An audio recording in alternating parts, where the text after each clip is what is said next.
Hey folks, it's Ardwulf. Welcome. Today we're going to have a look at one of the latest products from GMT, which I didn't pre-order. I just dragged my feet on it. I knew I wanted it, so I bought it at WBC. And in fact, I picked up the last copy they had available at WBC. This is Napoleon, a game from GMT, and it says Copyright 2023, but this is a new game this year. Designed by probably one of the best designers working in our space at the moment, Ted Racer.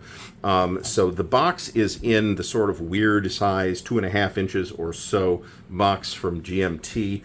The back looks great. We are going to take a look at this as well. Now, this is a solitaire game in which you play Napoleon throughout his career. Before he becomes first consul, after he becomes emperor, all of it is in here. So it looks absolutely fascinating. Ted has described this as a role-playing game, and I actually do believe that there is a sense in which that is an accurate description. I believe you will have a great deal of trouble getting role-playing game people to buy into the application of that description here. Let me put it that way. And I'm one of those people, so I don't know that I think Ted's right about it from where Ted's coming from. Let me put it that way, but I wouldn't call it an RPG from what I've seen. All right, so first thing we're going to pull out of the box is the board. I am already highly intrigued by what I see. But it's Ted, and it's a good topic, so, none of that is particularly surprising.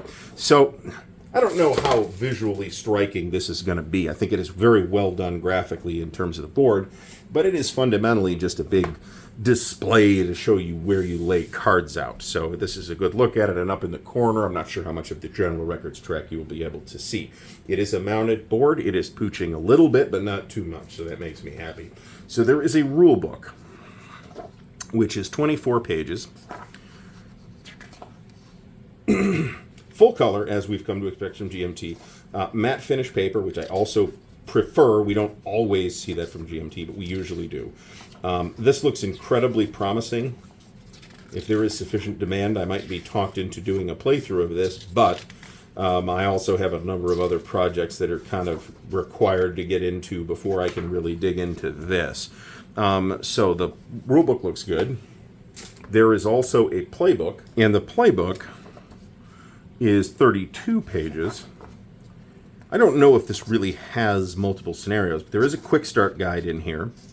Credits: designer Ted Racer, developer Ken Kuhn, art design and cover art by Donal Haggerty, manual layouts by Charlie Kibler, art direction by Justin Martinez, and production coordinator Kai Jensen. I get to see meet Kai for the first time at WBC too, so that was great.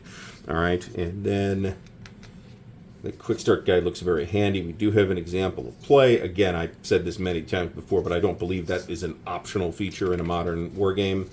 Here is a card manifest with a commentary on the cards. That's pretty cool. Apparently there's multiple decks. This is the commander deck. This is the first consul deck. This is the emperor deck. So it sounds like you've got a kind of a staged phase type of deck management like you do in Paths of Glory, also by Ted, but this looks like a very different game from Paths of Glory in every other respect. Here's a chronology of Napoleon. Read this instead of watching the dreadful Ridley Scott disaster. Napoleon designer's notes, excellent. Always happy to read those. A St. Helena lullaby by Rudyard Kipling, and here's some suggested reading, which is also fantastic. Wonder what I didn't ask him this last time I talked to Ted, but I'd be wondering what his thoughts on the Ridley Scott movie were.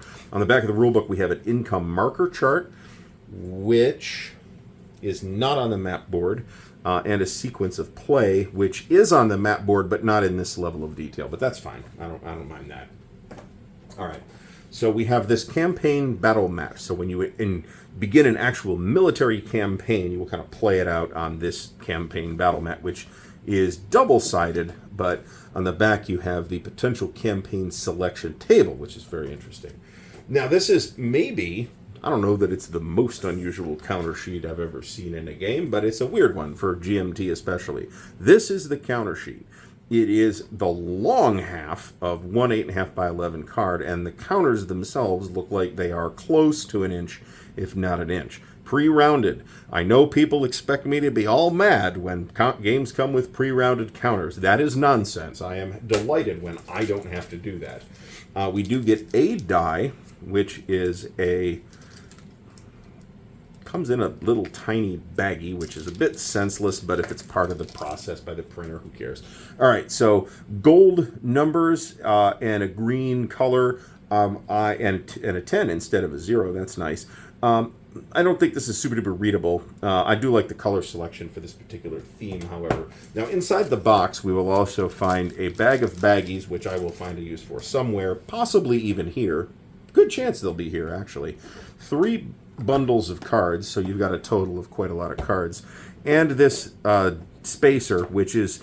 They're always in the box so that the components in the box don't move around too much when the thing's on the boat trying to get over here. So I understand why they're in here, but organizationally they tend to not be very useful. In this particular case, this might be one of the rare occasions where I keep the insert. Because that's the counter mix. These are all just going to go in a bag. Interestingly, they gave me a bundle of them. I don't need more than one baggie for this, although the cards will probably go in baggies as well, at least until I come up with some kind of deck box for them. So let's have a look at the cards. Well, I embarrass myself trying to stick my finger under the cellophane. There's already plenty of video on this on YouTube, so, all right. So here are all the cards look like they've got basically the same back. So these are the Commander, this is the Commander deck. Looks like there are cards you put in by year as well. This would be the first console deck. And then if we look into the second stack of cards, I don't like to use the knife to get the card decks open because I'm always afraid I'm going to screw it up. But the second deck did not unpack quite as easily as the first one. All right, so once again, we've got a few first console cards. And then here we have the Emperor decks. And some of these have years on them as well. Or conditions, like this Britain Conquered. I'm not sure those are conditions. Ongoing effect. So we'll have to look at how that exactly works. So this is all Emperor. Nope, not quite, not quite. Here's an Abdication deck, which presumably is going to be your 100 days. That's actually kind of cool, too. And then the third and last pile looks like they go into these decks. So they're a bit split up. The Emperor deck appears to be the biggest of the decks. We're going to probably have to actually read the rules to figure out exactly how this should be organized. But given the size of it and exactly all the components and stuff like that, the organization is going to be in the card. This can all just go in one baggie. That's fine. So I should be able to do it, even keeping the insert, I think. We'll find out. So we've got these things. These are pretty cool. I don't know what these are for. I think these are just placeholders to show you what stage of the game you're on or what campaigns are coming into play. So these are interesting, but I do not understand them yet. So I'm going to blab here while I put these things in the provided baggies, and I do appreciate that GMT has in fact provided baggies. So we have a lot of cards. It looks like there's roughly 200 plus cards in here. I suppose that's probably on the back of the box, but I didn't read it. So since I know what the game is trying to do and said, yes, I would like this. As far as who this game is going to appeal to, I think it will, for one thing, appeal to solitaire gamers. I think especially solitaire gamers into more of a grand strategy type of mode than necessarily a battlefield tactics type of mode. I think it will appeal to Napoleonic buffs who are particularly interested in the colorful characters of the period, as much as in the details of the military campaigns. I don't think this is going to get a lot of traction among RPG players. However, I do have some contact with that space, so I might be wrong, and in fact I would be pleased to be wrong. The other set of people that I think this might appeal to is the same demographic that Mr. President appealed to. This looks to me like a reasonably heavy, although not as heavy as Mr. President, solitaire game experience. kind of a Napoleonic political simulator, if you will. So if that sounds interesting, then this might be worth a look to you. You can also have some bastards, which is pretty cool. This is on, wow, actually I didn't notice this. These counters are on, I don't know that you're going to necessarily be able to tell. These counters are on a brown core stock that is noticeably thicker than the typical GMT brown core stock, which is not thin stuff. So that is interesting.